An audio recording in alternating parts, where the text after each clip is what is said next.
Bom dia, boa tarde, boa noite, sejam bem-vindos a mais um vídeo aqui no canal. O meu nome é Abner e no vídeo de hoje nós vamos ler o capítulo 21 de Atos dos Apóstolos.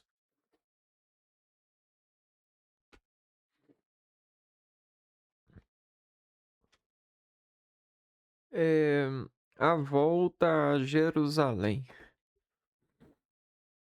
Quando chegou o momento de partirmos, como que arrancados dos braços deles, navegamos diretamente para a ilha de Cos.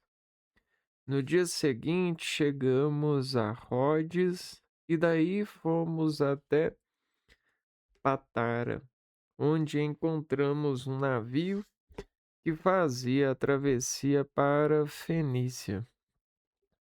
Embarcamos e seguimos viagem. Chegando à vista de Chipre, deixamo-la pela esquerda e continuamos a nossa viagem em direção à Síria. Desembarcamos em Tiro, onde o navio devia descarregar.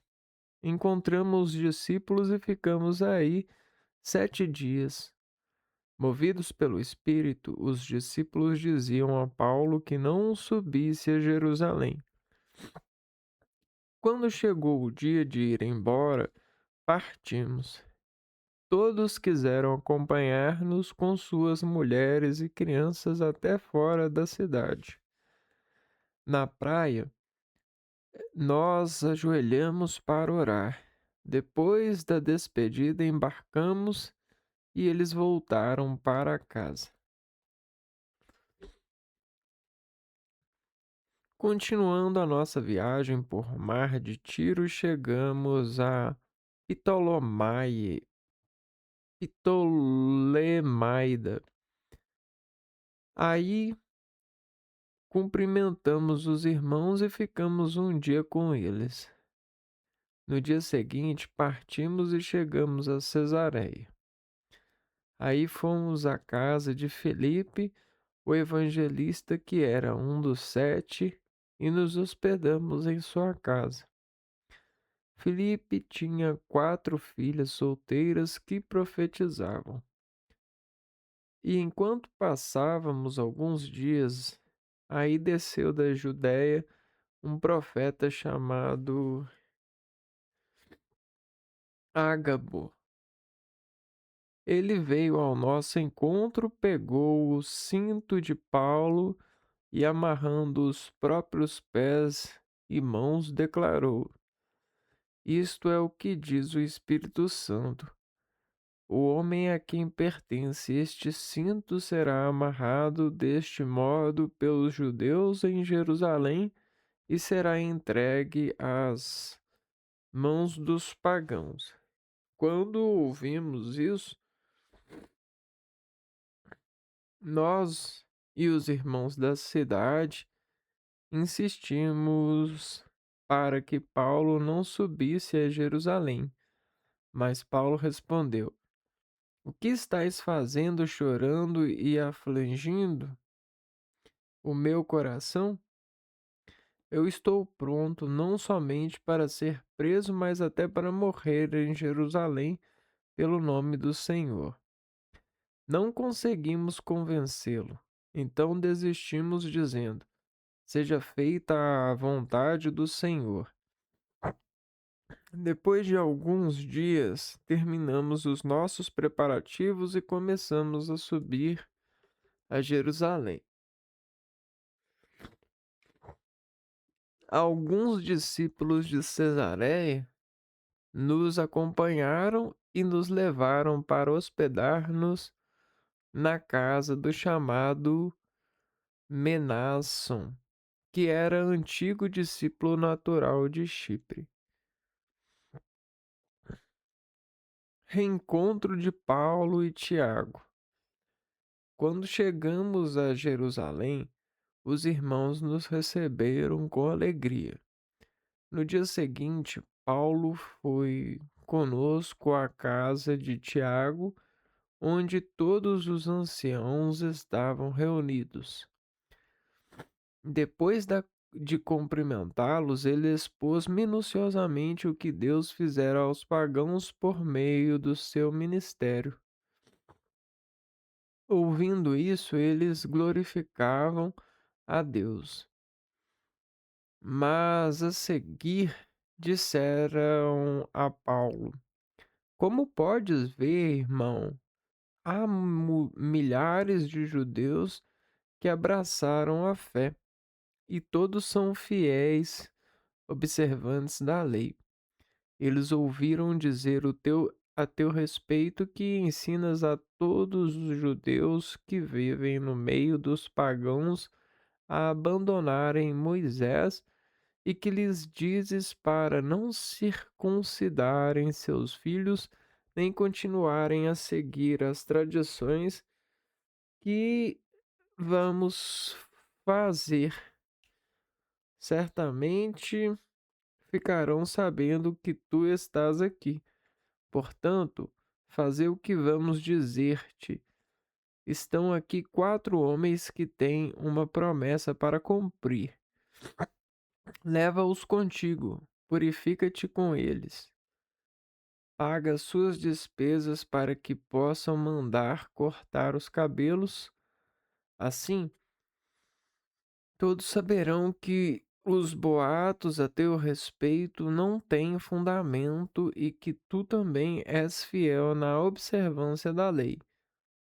Quanto aos pagãos que abraçaram a fé, já escrevemos a eles sobre nossas decisões: abster-se de carnes imoladas aos ídolos, de sangue de carnes sufocadas e de uniões ilícitas. Então Paulo levou os homens consigo. No dia seguinte, purificou-se com eles e entrou no templo, comunicando o prazo em que devia ser oferecido o sacrifício de cada um deles, logo após os dias da purificação.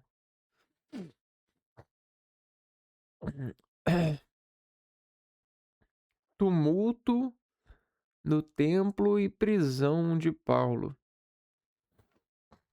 Quando os 7 dias estavam chegando ao fim, os judeus da Ásia perceberam que Paulo estava no templo, amotinaram toda a multidão e o agarraram.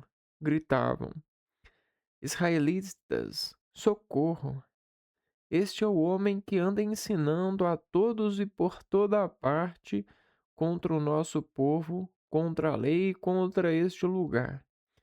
Além disso, ele trouxe gregos para dentro do templo, profanando este santo lugar.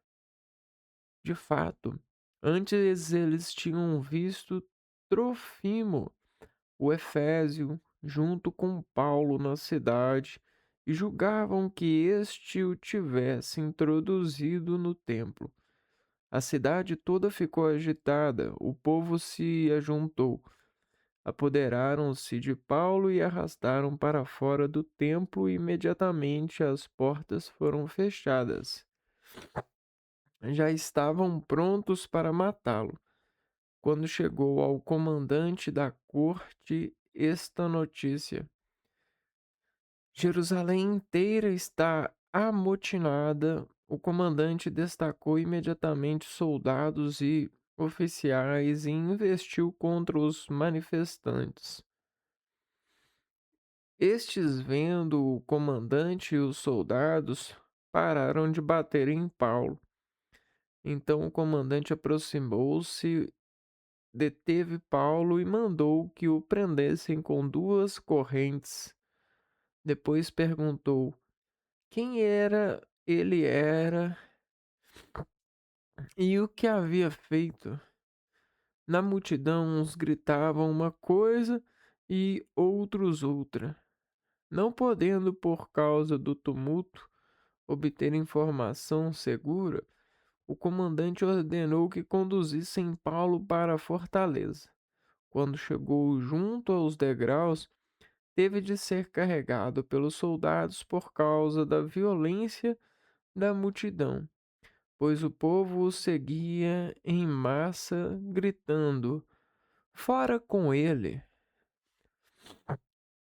Autodefesa de Paulo, segundo o relato da conversão. Estando para ser recolhido à fortaleza, Paulo disse ao comandante: Posso falar contigo? Este admirou: Sabes o grego? Por acaso não és tu o egípcio que dias atrás subverteu e arrastou ao deserto 4.000 sicários? Paulo respondeu: Eu sou o judeu, cidadão de Tarso, cidade importante da Cilícia. Agora peço-te, deixa-me falar ao povo. O comandante permitiu. Paulo, de pé sobre os degraus, com a mão fez sinal ao povo. Houve grande silêncio e ele dirigiu-lhes a palavra na língua dos judeus. É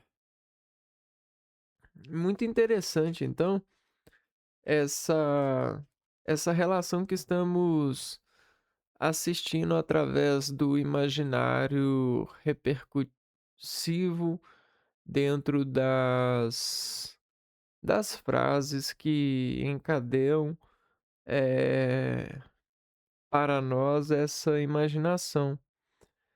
E a gente percebe, hã, uma uma percepção do povo sobre Paulo, pois Paulo era diferente. Como assim diferente? Era um ser que, sobre as outras pessoas, tinha uma novidade, tinha uma palavra de Deus, tinha um gestos escrito nele.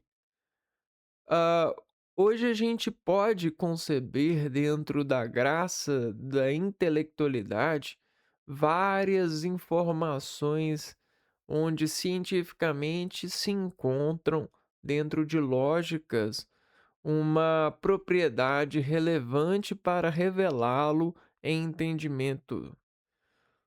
Por exemplo, um animal com diferenças, né? Um animal nunca visto antes. Hã, a gente consegue investigar a sua descendência, a sua genética, a gente pode parar com paciência e observar os seus mandamentos na natureza, ou seja, aquilo que lhe acorda, aquilo que lhe enerva, né? Ah, qual que é o seu padrão, a sua motivação, como se reproduz. Então tem uma gama de detalhes que comunicam o evangelho desse ânimo. E a gente consegue até mesmo estimar, dentro da percepção, aparência e algumas outras percepções, que aquela carne animada, aquele animal que é diferente de todos já vistos e que prega uma forma, se parece conosco, de alguma forma, se parece com a nossa mão, com o nosso nariz, com o nosso ouvido. E essa aparência nos faz, questionadores. Seria esse a palavra de Deus que encarnou e tro e hoje consegue anunciar o evangelho da salvação?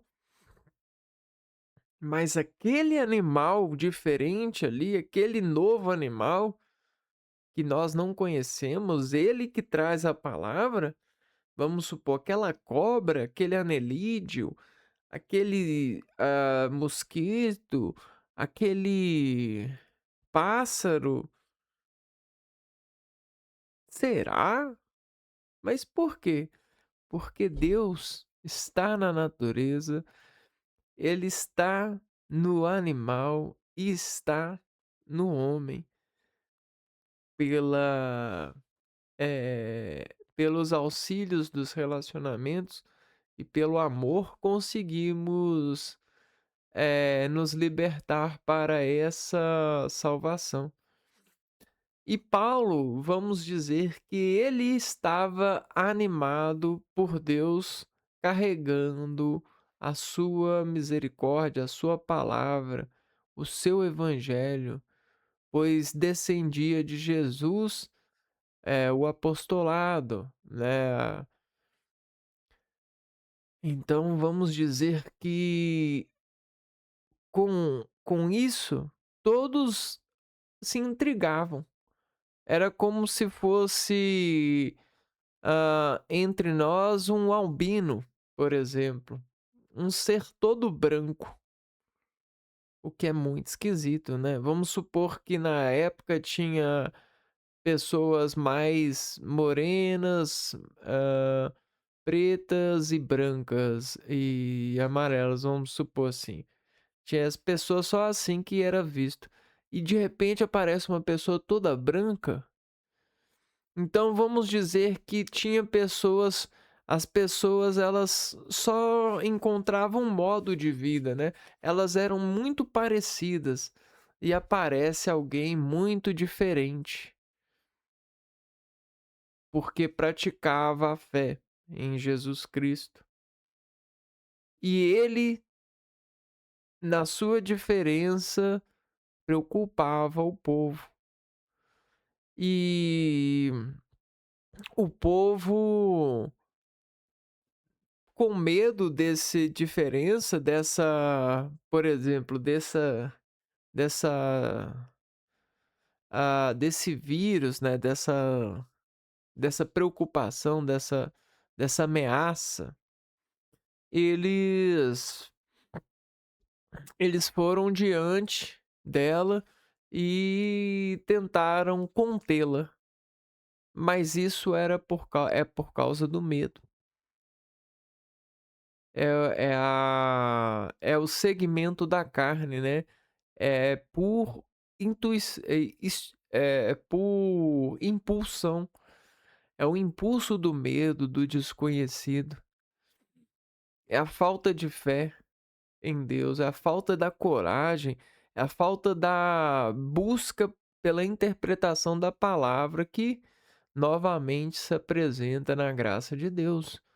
A partir de um animal e da sua novidade, seja um pássaro com uma cor nova, com um jeito novo, tudo, toda sensibilidade, toda nuance, toda mudança representa algo muito grande, representa uma revelação, uma expectativa, algo que aquele humilde simples como Jesus conseguirá ler, aqueles gestos escrito na matéria viva que se encarnou de Deus Pai pela propriedade vida que ele faz corrente, seja um pássaro, uma formiga, um inseto com padrões novos, uma aranha, que a gente por impulso tem medo,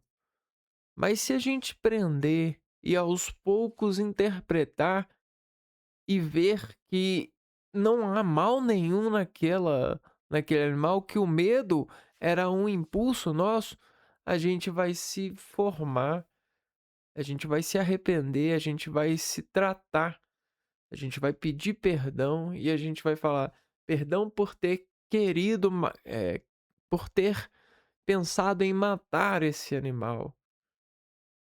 Agora eu o reconheço, eu o batizo como aranha, pois eu compreendo a aranha e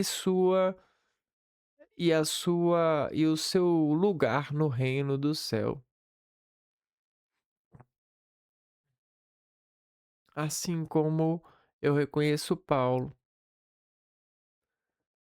né, assim como Jesus tinha certeza de que Paulo, ele dentro da sua novidade, velaria ao povo uma nova sabedoria, uma nova vontade, uma nova chance de se arrepender e voltar-se a Deus, o verdadeiro Deus, a Jesus Cristo, ao cristianismo, à unidade que permite que todos consigam estar em comunhão e que leva a todos a refletir e se tratarem para amarem uns os outros, porque se não nos tratarmos em Deus, queremos por intuição matar uns aos outros. Se não formos nas escolas, se não entendermos das práticas morais e éticas, se não nos convertemos em cristãos segundo Jesus Cristo, não amaremos de verdade os irmãos e viveremos com falta de paz e com falta de vontade.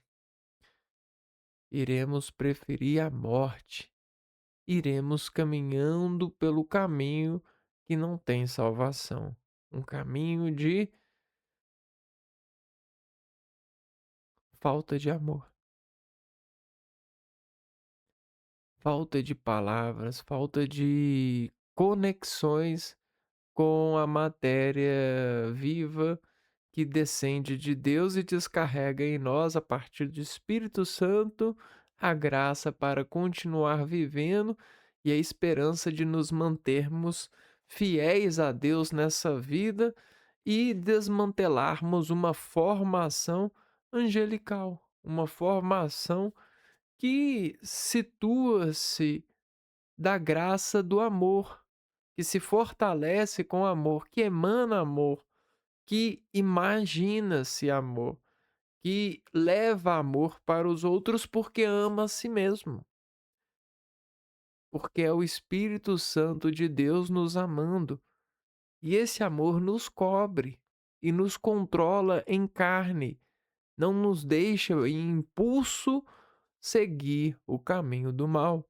o caminho da perversidade, o caminho da busca por elogios desenfreados, por controles de qualidade de vida, por escolhas afortunadas, por pecados que instituem por consideração, né, sustentar-lhes. Esse é o meu pecado, quando deverias não ser, né? O pecado da gula, o pecado do egoísmo, da luxúria, da inveja, da cobiça. E deveríamos trabalhar juntos com o amor, que essa é a propriedade que nos leva a o melhor de nós. Nos leva a ajudar o pecador a se reerguer, porque sabemos que se ele conseguir e nós o ajudarmos, nós continuaremos firmes e ele nos ajudará a continuarmos firmes, porque precisamos dele e precisamos de todos, pois o quanto mais firmes estivermos, melhor viveremos, e não só nós, mas todos aqueles que amamos, pois queremos dar o amor de verdade, e o amor de verdade não se faz só com uma andorinha, não, assim como o verão, assim como nós. Então, às vezes, você vê uma loja funcionando de fora, parece um paraíso, parece que o dono ele é super bacana, mas aí o dono vai lá e é um salafrário, é um agente muito ruim. Trata os funcionários como escravos, ah, e aparentemente, esteticamente, a gente não vê problema nenhum, mas tem problema. E tem um problema muito grave, porque quando isso é aceito, isso leva a que muitas pessoas entrem nessa seita. Seita de se transformar em lojistas que colocam, que escravizam funcionários. Quando um governo aceita isso e estimula isso dentro eh, das suas decorações, com decorações fiscais, você tem um governo corrupto, ainda mais quando o próprio governo aceita ganhar mais do que qualquer trabalhador, como se o governo fosse acima de um trabalhador, o que é uma mentira. Para você ajudar um trabalhador, você antes precisa de saber o que é ser um, dentro das mais variadas formas possíveis. A gente não pode dar crédito para aquilo que não pode ter ou obter. E é o que acontece. Imagens, eh, partidos e disposições, tudo isso para mim é muito maquiavélico, é muito fora da meta. Até mesmo o computador que eu hoje utilizo, esse computador que veio no mundo, eu penso assim, né, para nos ajudar a solucionar problemas, criou problemas para que, a partir desses problemas criados, gerem emprego ou aumente a renda daqueles que estão empregados. A corrupção do programador e a preocupação do mesmo fez ele criar mais problemas onde deveria não ser uma máquina de solução de problemas. Entende o quanto isso é um absurdo vergonhoso? Você vê pessoas vendendo segurança como quando era para ser seguro a internet, um ambiente seguro, era para ser seguro. Não é para vender segurança, é para ser segurança. Se você tem segurança, então coloca, coloca na mesa. Disponha-se, ame, ou então pare de jogar.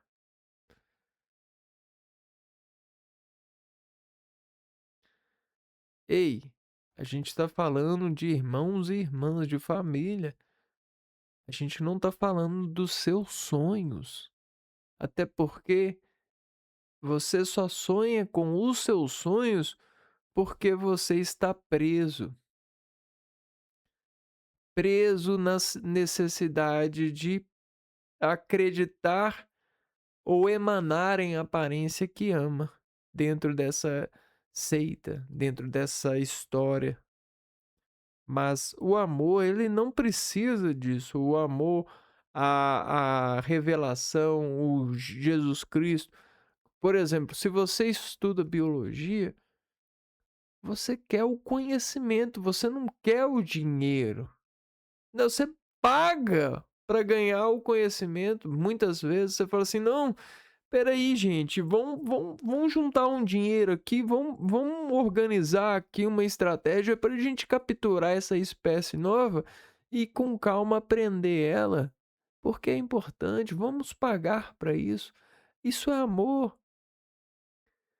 é delicadeza, é estimar, é o anúncio do evangelho, é encontrar na relação com as vidas, com os animais, com a biologia, uma significação mais, mais íntima com o paraíso.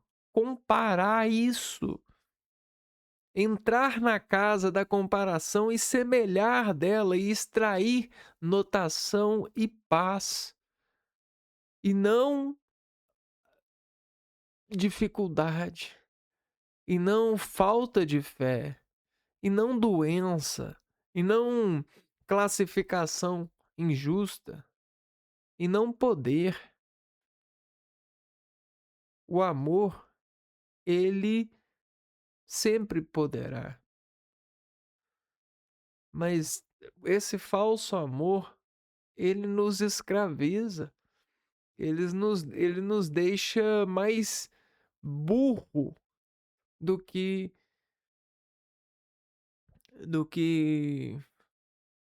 qualquer coisa, né. Ele nos deixa idiotas. É como se fosse um cachorro correndo, em volta do próprio rabo para tentar chamar a atenção de alguma coisa, de alguém, né, sei lá, não sei. Ah, então, foi o texto do capítulo 21 e a gente percebe que, né, ah, o diferente, o Paulo, né, ele resolveu, né, aceitar Jesus e se fosse e escolheu o caminho da dor, do sacrifício, ele poderia fugir, ele poderia pensar: "Não, não vou enfrentar, não vou em frente, eu vou viver fugindo". Se ele fugisse, a vida toda dele seria fugir. Ele não, ele falou assim: "Não, eu vou em frente. Se for para mim viver, eu quero ir em frente e viver conforme Jesus Cristo me manda. Eu quero falar para o povo que eu existo. Eu não vou ficar me escondendo, eu não vou ser uma coisa que eu não tenho o espírito para isso. A minha condição de vida de Cristo em Deus é seguir em frente, doa o que doer, seja sendo preso, sendo espancado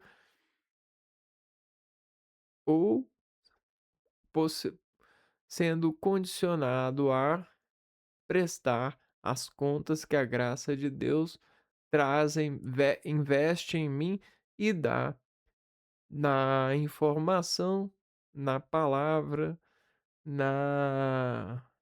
no semear que cada um pode colher para o bem do amor, não para a corrupção, não para a inveja, não para a cobiça, a gula, o pecado, né? A espionagem, a, eh, o egoísmo, não, é para a honra e glória de Deus que nos criou.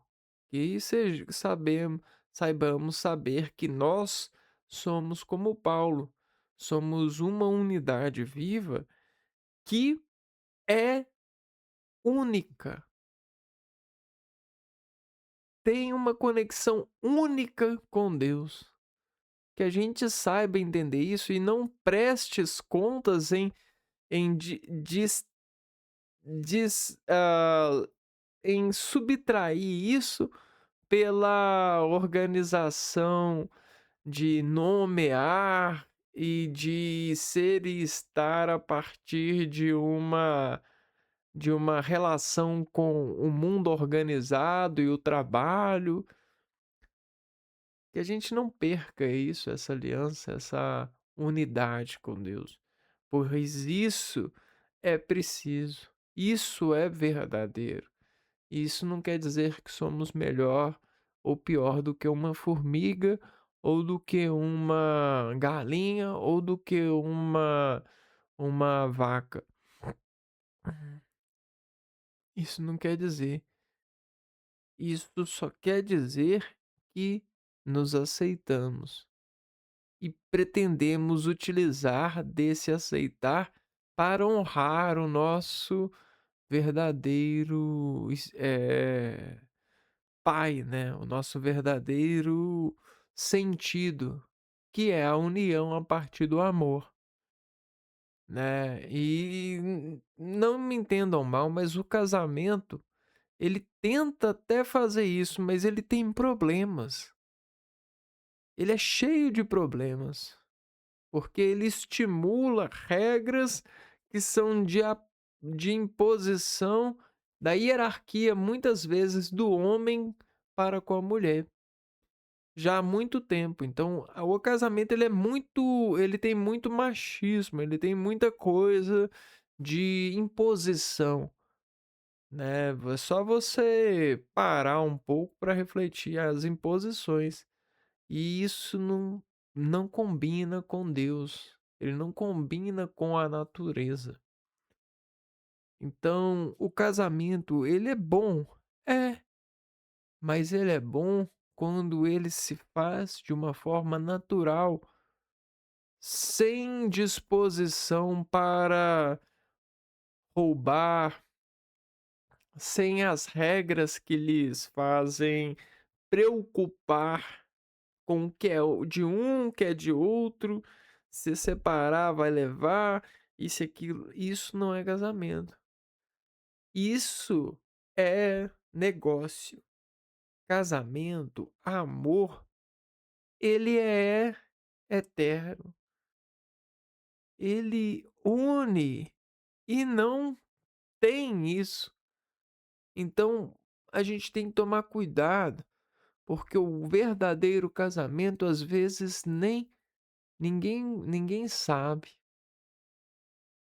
Nenhuma igreja, não passa por nenhum padre, nenhuma igreja, nenhuma disposição ética, moral, social, burocrática. Talvez o verdadeiro casamento não se passe nem por precisar de matéria viva. Às vezes se faz até mesmo por espírito.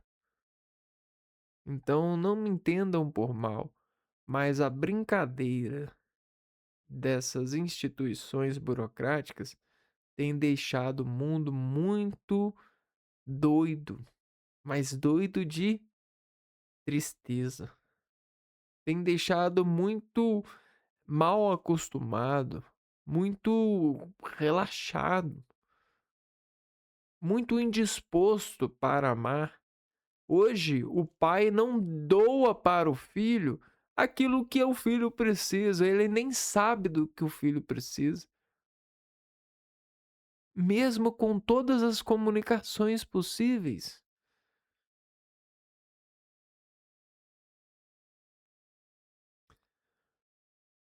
Hoje a gente tem várias e várias questões e, poxa, que brincadeira é essa, né? A vida, ela já é agradável. A gente não precisa de fazer essas deformidades por apropriação de poder. A gente não deve se preocupar com poder ou não poder. Isso é demais para o homem. O homem não foi feito para preocupar com poder, não. É muita coisa para o homem. Deus é o único que pode tudo. Quando o homem se preocupa com o poder, ele perdeu o jogo. Ele perde o jogo, ele deixa todo mundo constrangido.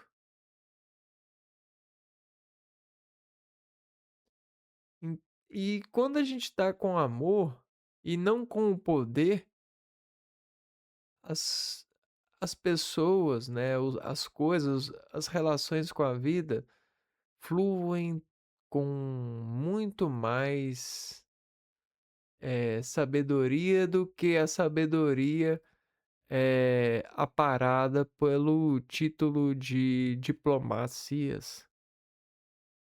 Tem muita gente aí que é muito mais herói, muito mais alto diplomaticamente falando, por ter amor do que por ter diplomas. Eu poderia dizer que tem pessoas que são formadas em, em quase todas, vamos supor, todas as faculdades possíveis da existência, apenas porque têm amor, ou apenas porque procuram o amor diariamente, incessantemente, se entregaram para o amor e ganharam todo o reino, toda a graça. E tem gente que perdeu o amor para um diploma, para uma consideração de poder estar na sociedade sobre esse revelar.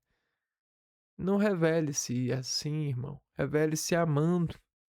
E você verás que a sua compreensão, ela é tão pequena, mas com o amor ela se faz sem medidas, né? Então é isso que a gente precisa de apresentar, honrar e levar as pessoas a acreditar no mundo, não na manipulação das massas que é feita pelas religiões e pelos governos, não. Ali você tem que estar sempre fazendo uma coisa, e não tem nada a ver, cara. Sinceramente, melhor estar distante dessas coisas do que estar perto e ganhando as coisas que tem só porque você está perto. Isso é ofensivo demais. Tem muita gente que, de uma hora para outra ganhou um carro, o pai ganhou 12.000 reais para comprar um carro, de uma hora para outra achou um emprego ali, aquilo. Depois você vai olhar, é a igreja que deu. Mas a igreja fala assim: você tem que estar vindo aqui sempre, você tem que fazer isso, aquilo, isso, aquilo. Sai fora. Para com isso. Para de comprar as coisas. Que falta de paz. Nossa. Une as pessoas para poder ter pessoas a quem vai na loja. Poxa vida. Que falta de humanidade. Que estipação. Que sistemática programada e robótica, né? Tentando revelar anjos da luz que salvam, mas estão ali fazendo contas e colocando as pessoas nas aparatas só para manter um nível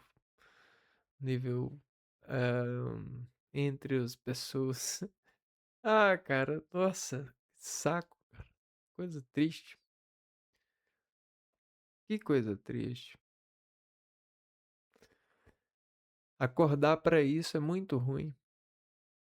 É muito ruim perceber que o ser humano ele está brincando de ser Deus, ele está na virtude do poder de poder.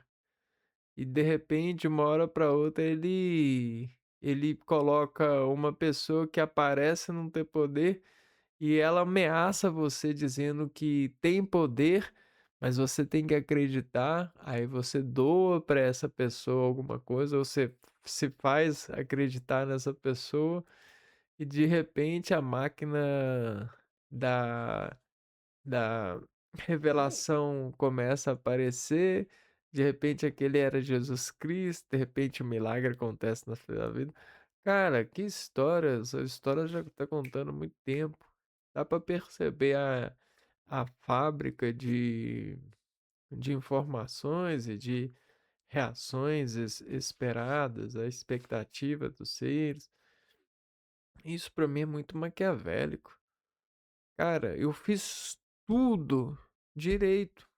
Vamos supor, eu estive sempre a par de mim. Eu nunca precisei, não preciso de milagre, de dizer que acredito. Isso aí é falso, cara. A gente não precisa de nada disso. Eu não preciso de uma igreja e ficar lá. "Ah, eu acredito", e sei lá o quê, e sei lá o quê. Não, a gente não precisa de modos, não. Isso aí é sistematização. É se preparar para um exame que de prova já bolada, de uma reação já esperada. Que isso, cara? Isso não tem nada a ver com amor. Socorro, socorro. Nossa. Ah, não. Socorro mesmo. É. Então é isso, né, e não tô que eu não quero fazer uma religião pra mim, não quero abrir nada, não quero ganhar nada de nada com isso, o meu único desejo é que o amor seja verdadeiro entre nós, pois assim nós não passaremos as dificuldades ou as tristezas que passamos. A gente vai ser muito mais atencioso para com o bem uns dos outros. E isso é importante, pois a gente vai saber lidar com os maus e até mesmo os dobrá-los, fazer os dobrá-los para que eles encontrem o bem, fazer eles se contraírem para o bem. Pois quando a gente é, ama, a gente consegue fazer a manobra. Né, a manobra do bem. A gente quer fazer a manobra, a gente quer radicalizar a vida para que ela se torne o mais bem possível. Então a gente não vai criticar, a gente não vai envergonhar a pessoa, a gente não vai olhar e vai falar assim: "Cara, agora eu vou fazer uma notícia com isso que eu tô vendo. Vou noticiar, você vai aparecer em todos os canais porque você fez isso". Pode ser que você vai a julgamento, hein. Eu vou espiar isso. Deve ser porque você é assim, assim, assado. Deve ser porque você fez isso e esse aquilo. Não, socorro.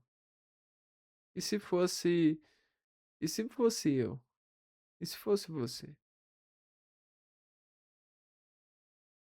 Pai, socorro. Mãe, socorro. Irmão, socorro. Não, eu não vou pedir socorro não, porque aquele cara ali eu conheço, ele vai falar que eu ele vai falar um monte de coisa. Ele não ama de verdade. Não, aquele cara não. Ah, socorro, meu Deus do céu. Nossa, não, essa pessoa não. Não, não, não, por favor, essa pessoa não. Por que não? Porque a gente já pré-sabe o jeito da pessoa. Porque a gente não tem amor. E às vezes a gente fala assim: "Cara, tá bom, foi essa pessoa, mas tomara que ela esteja com amor. Tomara que peço a Deus que me ajude aqui, porque se essa pessoa não tiver com amor, ela vai falar de mim, vai falar nas minhas costas, vai falar mal de mim, e provavelmente eu vou ser queimado pelas vozes dali acolá que se dizem poderosas para julgar e interpretar aquilo que eu estava, aquilo que aconteceu comigo, o que é trágico, porque com o amor a gente a gente a gente se torna, eh, s a gente se torna um, vamos dizer assim, entende? Então essa que é a minha vontade, me tornar um com todos, mas de uma forma segura, de uma forma, verdadeira, de uma forma verdadeira, é. Então é por isso que eu interpreto a palavra aqui dessa forma, porque eu consigo ver isso, né. Bom, então esse foi o vídeo de hoje. E aí no próximo vídeo a gente continua. Um abraço para vocês e fui.